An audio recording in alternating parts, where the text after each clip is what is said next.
Rodrigo Lledó. Sí. Mucha gente lo debe conocer seguramente.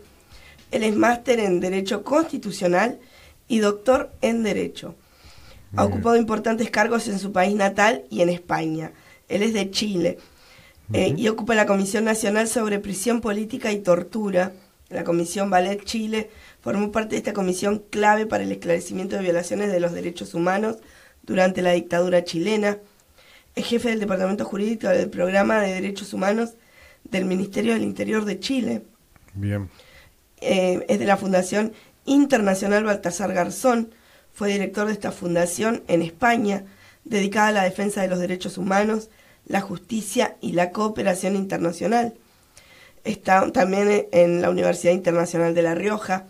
Es profesional de esta institución, impartiendo clases en máster de Derecho Penal internacional y transnacional. Tiene un compromiso con los derechos humanos y el ecocidio. Muy bien. Su experiencia en derechos humanos es extensa y actualmente es vicepresidente de la Fundación Derechos Humanos Sin Fronteras. Un pilar fundamental de su trabajo reciente ha sido la lucha por el reconocimiento del ecocidio como un crimen internacional.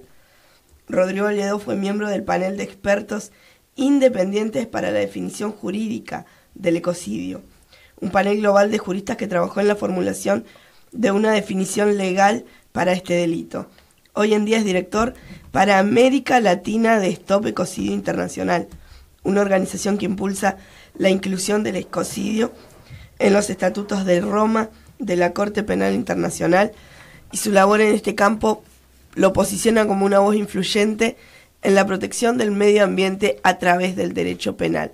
Vamos a decir que, bueno, él tiene obviamente muchas obras de derecho penal internacional, tiene publicaciones sobre la legalidad y el delito de la tortura, entre otros temas relevantes, pero bueno, lo que nos trae hoy a la orden del día es la palabra ecocidio, que, bueno, nosotros la tenemos impulsada por una senadora a nivel nacional que tenemos de la provincia del Chubut, que es la señora Terenzi, que en el mes de junio presentó este proyecto sobre empezar a insertar esta palabra en la parte legal de nuestro país. Pero bueno, lo tenemos a Rodrigo Lledó, como te decía, una persona importantísima, y que bueno, le vamos a tener que sacar el jugo en este día. Sí, más que nada es que, como hacemos con todos los invitados, que nos capacite, nos oriente, nos informe sobre, bueno, lo que él está trabajando. Como vos mencionaste, tiene una ardua experiencia y trabaja en muchas temáticas importantes para nosotros, y bueno, es interesante escucharlo, ¿no? Y es terrible poder tenerlo hoy en Radio Municipal, una radio como de Rawson, de la provincia del Chubut, así que bueno, él está en el aire, así que vamos a saludarlo. Hola Rodrigo, ¿cómo estás? Bienvenido. Hola, ¿qué tal? Muchas gracias. Gracias a ustedes por el interés en conversar conmigo. Un placer. No, la verdad el placer es nuestro, y bueno, con todo lo que leí, no sabía qué preguntarte, no sabía qué decir, qué preguntarte. Es terriblemente importante todo lo que has hecho, tu currículum laboral, tu currículum cultural, te has estudiado todo, has viajado mucho seguramente, pero bueno, nosotros, como decíamos, nos trae acá lo que es el concepto de ecocidio. ¿Y cómo describirías vos ecocidio a una persona, bueno, vos que has estado trabajando precisamente en esa palabra, a una persona que nunca lo ha escuchado, y que está escuchándonos hoy? Sí, bueno, hay una definición técnica, ¿no?, que elaboró este panel de expertos, al cual fui yo también invitado a participar, pero en términos más simples, más coloquiales, el ecocidio vienen a ser todos estos desastres naturales que son perfectamente evitables. Yo creo que esa es una buena imagen, ¿no? Entonces estamos pensando en vertidos de petróleo que se producen en grandes extensiones marinas, ¿no? Estamos pensando también en estos incendios que arrasan y arrasan con extensiones muy grandes de terreno. Estamos pensando en contaminación con productos químicos de ríos enteros que dañan un ecosistema completo. por la radioactividad también podría ser otro gran ejemplo, ¿no? Lo que pasó en Chernóbil, por ejemplo, ¿no? Y esto está destinado a que esta definición, digamos, o esta propuesta de prohibir el ecocidio a nivel internacional está puesta, digamos, en la Corte Penal Internacional, para que desde allí, digamos, todos los estados puedan ir adoptando este crimen también en sus ordenamientos internos. Y efectivamente, como tú señalabas al comienzo, efectivamente hay un proyecto de ley en Argentina. En realidad, hay que decir que son 3 proyectos de ley. El primero fue presentada por una diputada de Chubut, que, si no me equivoco, se llama Ana Clara Romero. Sí. Luego vino otro proyecto de ley que presentó la diputada Margarita Stolbizer, y finalmente está el proyecto de la senadora Edith Terenzi, que es el último. Sí. Los proyectos son ligeramente diferentes, ¿no? Porque uno está solamente enfocado al crimen de ecocidio, el otro, el de Margarita Stolbizer, es un proyecto más grande donde pretende incorporar una serie de delitos ambientales al Código Penal de la Nación Argentina. Y dentro de eso hay un capítulo entero dedicado al crimen de ecocidio, y luego está también el proyecto de Edith Terenzi, que también es un proyecto mayor con una serie de normas, pero también está focalizado en el crimen de ecocidio. Y no es casualidad, creo yo, que esto haya partido en Chubut, ¿no? Porque hay un caso que conmovió, yo creo, que a toda la Argentina, o a todas las personas que de alguna manera están preocupadas por el tema ambiental, que fue el caso de los pingüinos, ¿no? El caso famoso donde se destruyó toda una pingüinera, etcétera, etcétera, y allí hay un hecho notable, tremendamente notable, que es la sentencia. Hay un juez que dice, mire, esto, y empieza a analizar la definición internacional esta que hemos elaborado en este panel de expertos, empieza a analizar la definición y dice, esto para mí sería un ecocidio, ¿no? Pero como no tenemos incorporado el ecocidio en el derecho interno argentino, entonces no puedo aplicarlo y hay que buscar otras figuras, y entonces allí se va al daño agravado, al maltrato animal, etcétera. Pero él dice, este es el tipo penal que mi país necesita, ¿no? Y a partir de allí entonces viene el primer proyecto de ley, ¿no? que recoge, digamos, esta carencia y que pretende, pues, llevarla a cabo. Como vos decías, hay que Rodrigo, decir también... Sí, perdón. Sí, perdón. Sí. Porque ahí me generó una duda. Bueno, estamos estableciendo lo que es el concepto de ecocidio, ¿no? ¿Y cuándo se considera ecocidio? ¿Hay una escala o, como vos decías, un maltrato animal está calificado de otra forma? Claro, efectivamente. Una cosa es el maltrato animal, o sea, y que existen todas las legislaciones probablemente en todo el mundo, pero otra cosa es afectar gravemente a una especie que está en peligro de extinción. Claro. ¿Sí? A una especie amenazada, a un ecosistema completo. El ecocidio, en términos técnicos, se define como toda acción u omisión ilegal o arbitraria perpetrada a sabiendas de que existe una probabilidad sustancial de un daño grave, extenso o duradero al medio ambiente. Y entonces son estos 3 elementos, ¿no? La gravedad del daño, y está definido, digamos, por el panel de expertos qué se entiende por gravedad, ¿no? Efectivamente, por ejemplo, afectar a una especie entera, ¿no? Otra extensión tiene que ver, por ejemplo, con kilómetros de kilómetros, o un daño transfronterizo que afecta más de un estado. En fin, ese tipo de cosas estamos hablando, ¿no?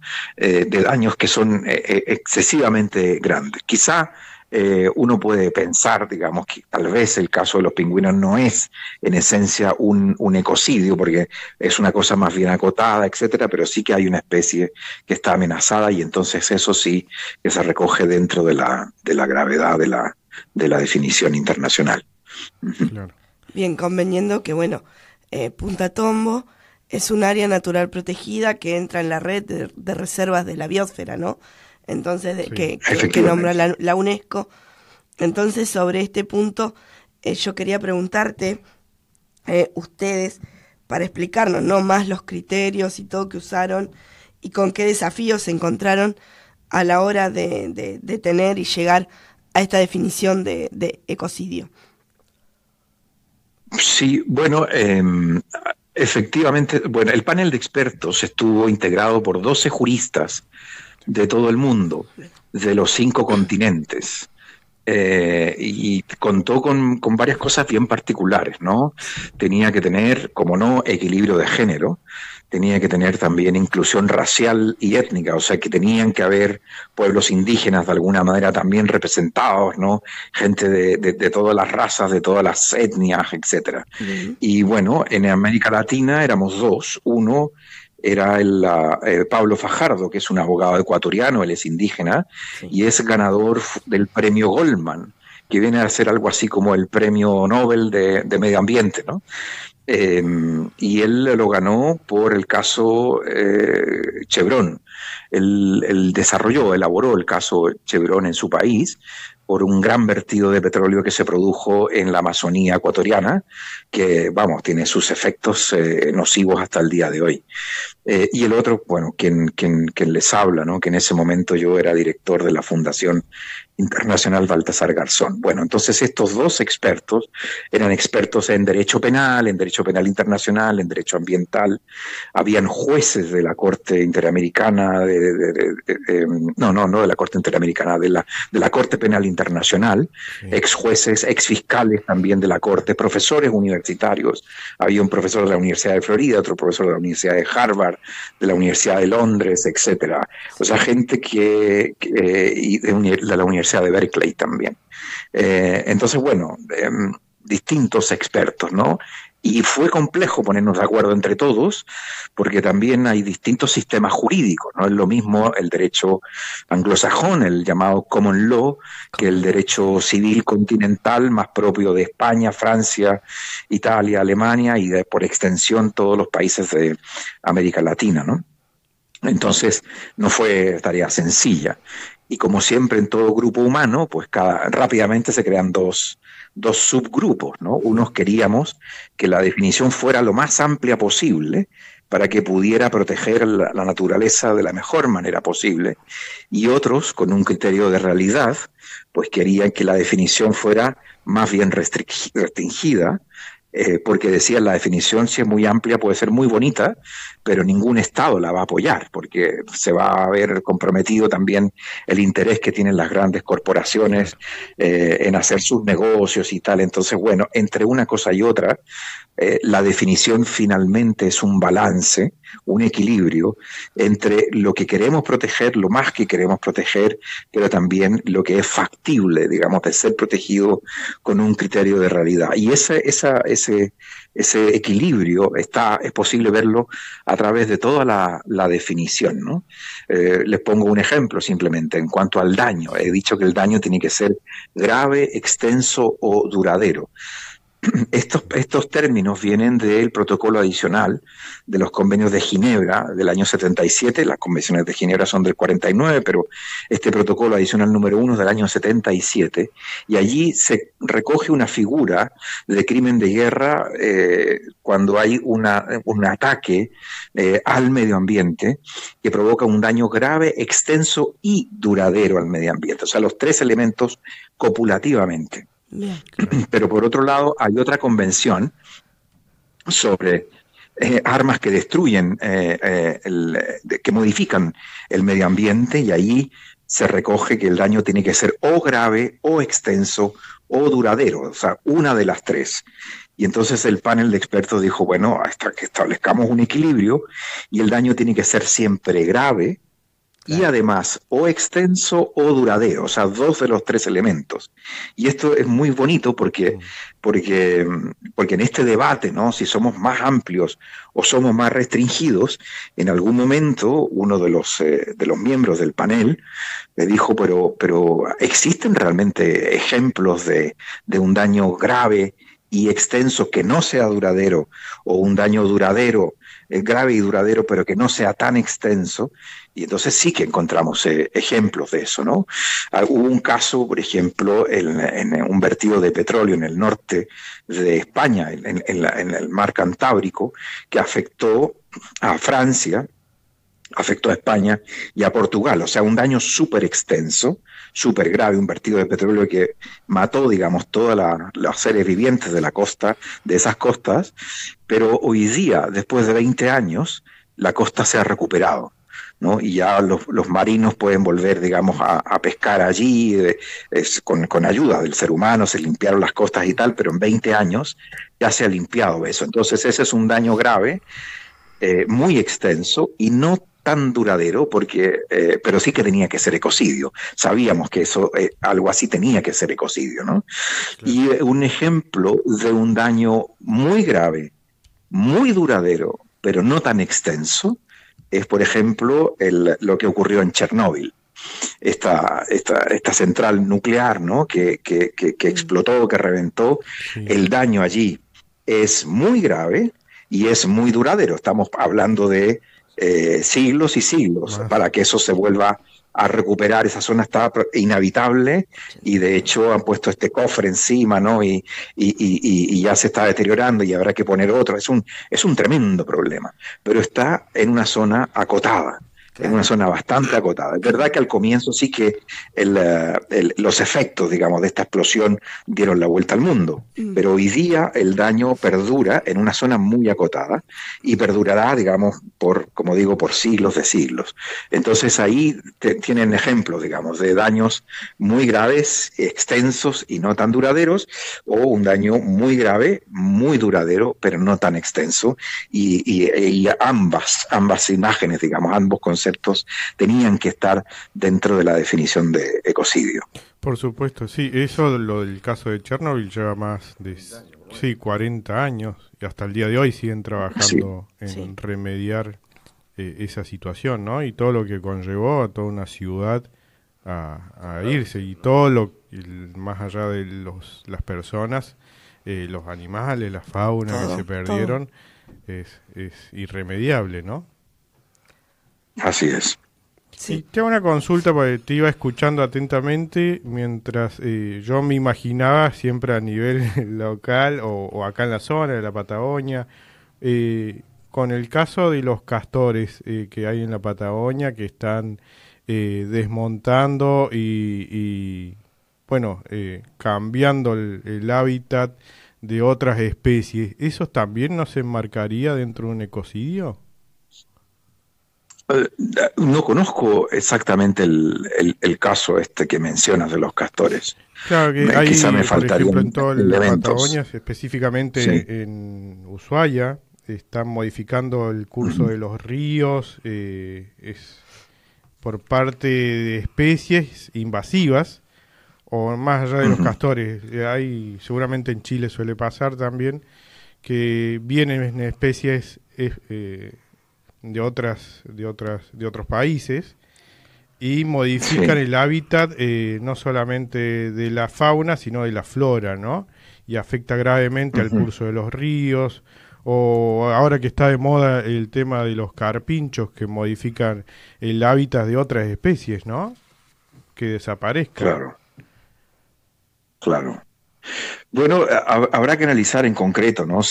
Porque, a ver, hay otra frase que tiene el panel de expertos, porque está la definición, y la definición viene seguida de una serie de subdefiniciones, y luego viene un gran comentario de unas 30 páginas donde se explica, digamos, cada uno de los conceptos y por qué se tomó una decisión y otra.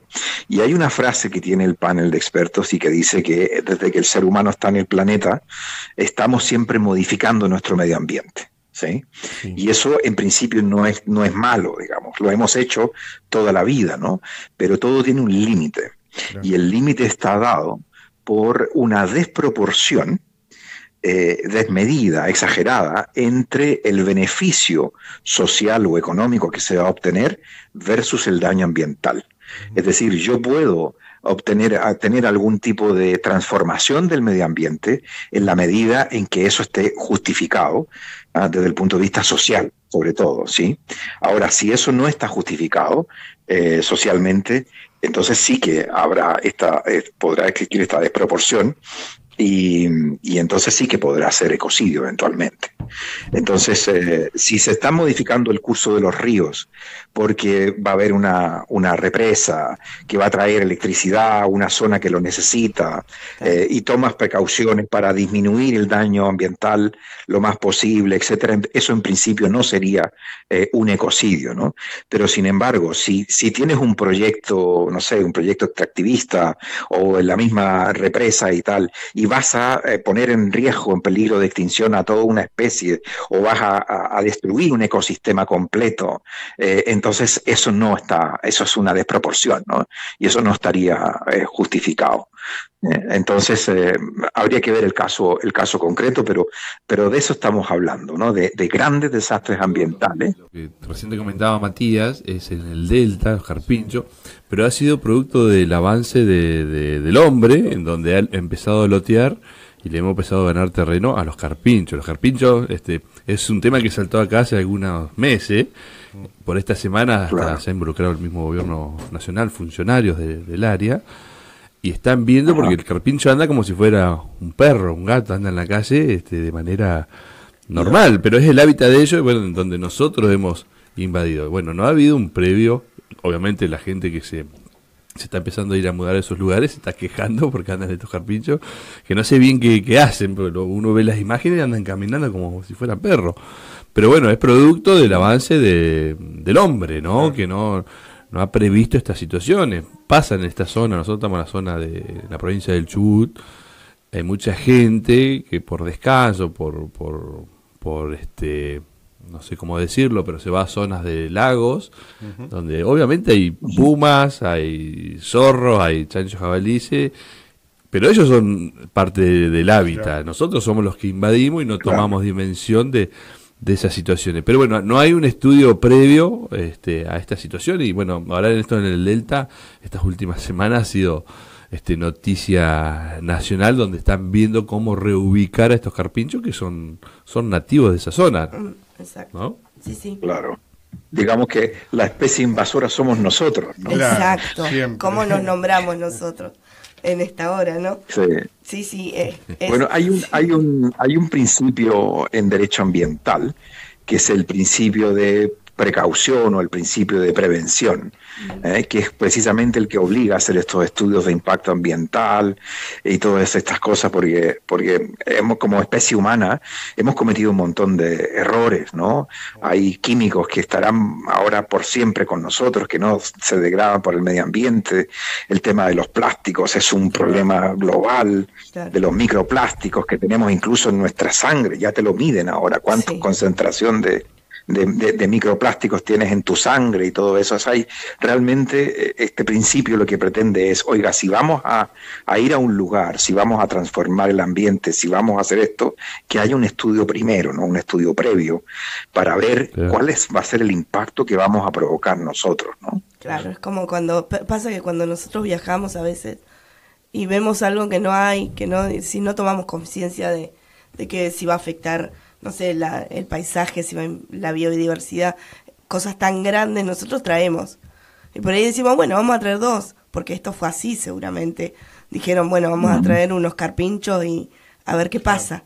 Y hoy modificaron absolutamente un montón de por lugares. Por eso yo hablaba del castor en la Patagonia, porque hoy en día, bueno, se están quedando sin árboles, se están quedando sin agua por el tema del bloqueo de los ríos. Bueno, otra situación similar es el guanaco acá en nuestra zona, en donde siempre hubo guanaco, ahora hay sobrepoblación de guanaco. ¿Y qué genera el guanaco? Pastoreo. Le come el pasto joven, rico y tierno a la oveja y le toma el agua. Claro. Y aparte no lo deja acercar a la oveja a los sectores mejores de los campos, no lo deja. Bueno, por eso por una sobrepoblación de guanaco que la solución no es eliminarlos o correrlo del lugar. Hay que aprender a convivir. Claro. Estamos jugando en una línea muy finita ya en esa parte. Claro, o sea que son límites que hay que buscar que son muy difíciles. Pero ahí, como decía Rodrigo, es intervención del humano, de las personas, ¿no? Claro. Habría que hacer un previo análisis donde vamos a saber que vamos a tener una producción ya sea de corderos, de ovejas, claro. Y bueno, el guanaco es algo que ya estaba acá. Y, sí, autóctono de la zona. Claro, había que amoldar la producción a las especies que ya habitan en la zona, ¿no? Exacto. Te hago una consulta, Rodrigo. ¿Qué impacto tendría la inclusión de ecocidio en el Estatuto de Roma, en la conducta de diferentes estados, de líderes políticos? ¿Qué implicancias tendría? Sí, el derecho penal tiene, entre otras funciones, digamos, una función preventiva. Y tiene un efecto preventivo. En la medida en que nosotros los seres humanos sabemos que algo es ilegal y que algo puede ser sancionado severamente, pues evitamos hacerlo. Aquí quiero poner un ejemplo, ¿no? Digamos, no quiere decir que una vez que esté el ecocidio, el crimen de ecocidio en la Corte Penal Internacional, no sucedan nunca más desastres ambientales. Es posible que sigan sucediendo, pero lo que va a pasar ahora es que cambia. Simbólicamente esto ya está prohibido. Hoy día no lo está. Hoy día no lo está. Hoy día hay zonas del planeta que no están bajo ninguna jurisdicción y donde contaminar es completamente lícito, claro, completamente legal, ¿no? Si yo me voy a alta mar y hago un gran vertido de productos químicos tóxicos, de residuos tóxicos en alta mar, pues eso no está bajo la jurisdicción de ningún Estado, ¿no? Claro. Y ese tipo de actitudes han ocurrido.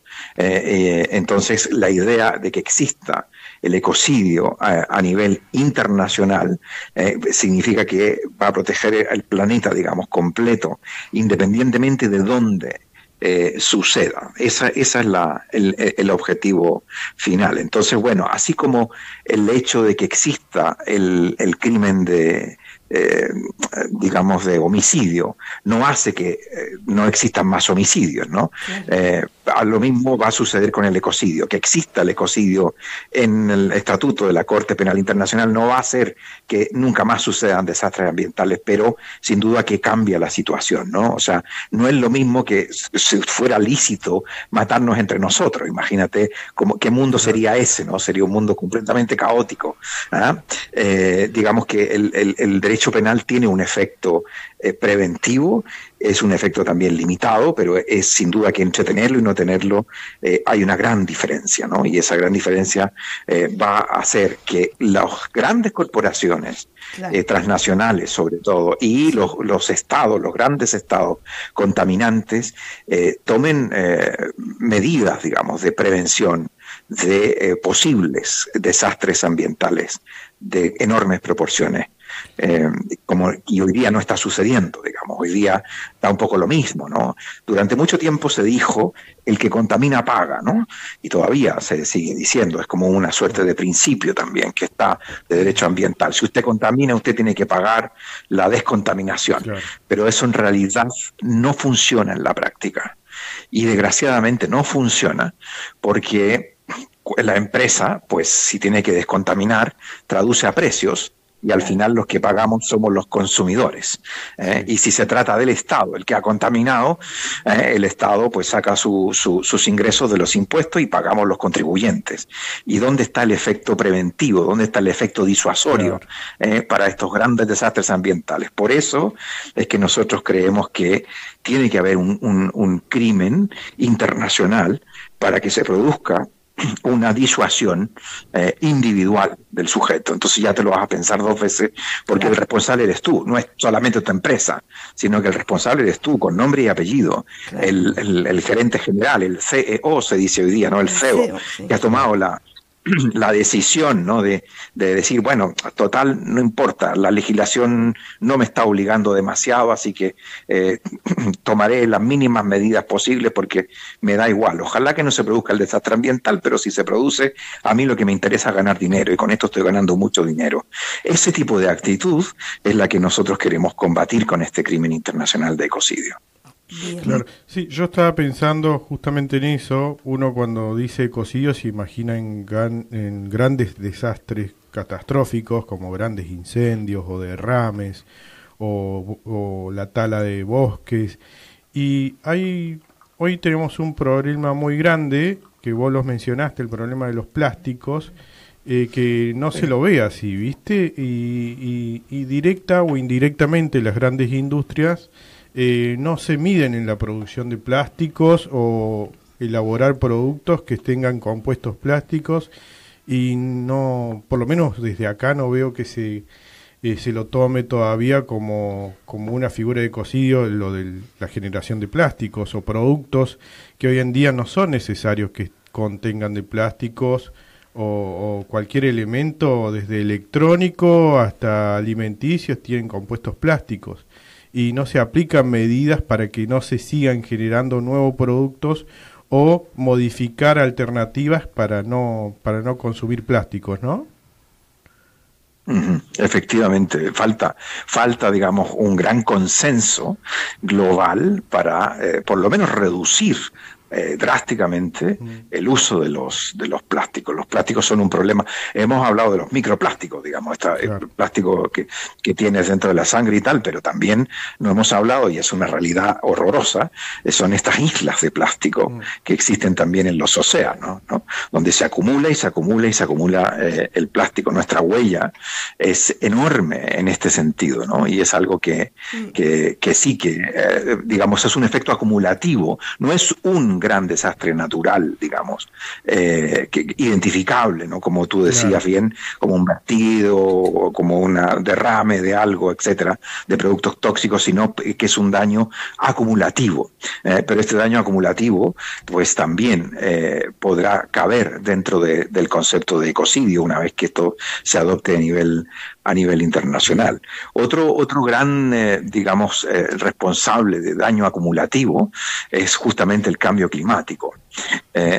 Claro, hemos lanzado hacia la atmósfera, ¿verdad?, CO2, metano y una serie de otros gases de efecto invernadero, y seguimos haciéndolo, y lo seguimos haciendo cada vez más. O sea, en vez de reducirlo, las emisiones han aumentado. Sí, a pesar de que hay una convención, ¿verdad?, esta del cambio climático, de los bonos, digamos, que se transan de contaminantes, etcétera, pues, al final el daño acumulativo existe, es real, ¿no? Y es algo que también tendrá que ser abarcado por el crimen de ecocidio. Bien. Bueno, excelente, ¿no? Sí, ya no sé qué preguntarle, pero pero bueno. Queda para hablar un montón sobre el tema. Sí. Y como director de América Latina de Stop Ecocidio Internacional, ¿cuáles son los principales objetivos a corto plazo, dónde están trabajando, y a mediano plazo, obviamente, ¿no?, de esta organización en la región? Sí, bueno, trabajamos a dos niveles. Por un lado, al nivel internacional, o sea, que el ecocidio sea un crimen en la Corte Penal Internacional, y el otro a nivel local, a nivel nacional. Y aquí lo que estamos haciendo es impulsar proyectos de ley en los distintos países de América Latina. Ya hemos hablado de Argentina, que hay 3 proyectos en Argentina, pero hay también un proyecto de ley de ecocidio en Brasil. Hay un tipo penal en una nueva ley chilena que incorporó delitos ambientales al Código Penal, que la figura no la llaman exactamente ecocidio, pero es la figura la llaman afectación ambiental o grave afectación ambiental, pero tiene todos los elementos, digamos, del crimen de ecocidio. Hay un proyecto de ley en Perú, hay una ley de ecocidio, el crimen de ecocidio está recogido en el Código Penal de Colombia, en el artículo 333, aunque con una definición ligeramente diferente.